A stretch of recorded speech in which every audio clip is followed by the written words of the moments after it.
पालेभाजी न आवडणारे देखील एकदा या पद्धतीनं भाजी तुम्ही बनवून त्यांना द्याल ना, तर ते देखील बोटं चाटून पुसून खातील, एवढी ही भारी भाजी बनते. पालकाची अशी गरगट्टा भाजी तुम्ही बनवली नसेल तर एकदा या पद्धतीनं नक्कीच बनवून पहा. सकाळचे 6 वाजले, त्यामुळे मी ही भाजी डब्यासाठी बनवत आहे आणि एकदम 15 मिनिटांमध्ये झटपट बनवून देखील तयार होते. तर करायचं काय, सगळ्यात अगोदर पालकाची जुडी स्वच्छ निवडून धुवून घ्यायची आणि याला या पद्धतीनं असं ओबडधोबड कापून घ्यायचं आणि कुकरमध्ये टाकून घ्यायचं.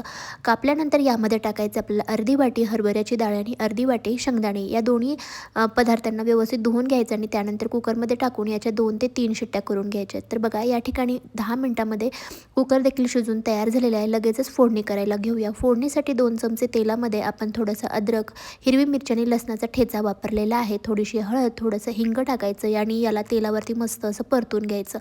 त्यानंतर यामध्ये आपण 2 चमचे बेसन पीठ टाकू. आता बेसन पीठ टाकल्यानं काय होतं की भाजीला छान दाटसरपणा येतो, भाजी मिळून येते. एका साईडला भाजी पाणी आणि एका साईडला भाजी असं होणार नाही, एकसारखी ती छान बनवून तयार होते. त्यानंतर यामध्ये चवीनुसार मीठ आणि थोडंसं जिरा पावडर आणि उकडून घेतलेली भाजी ओतून घ्यायची.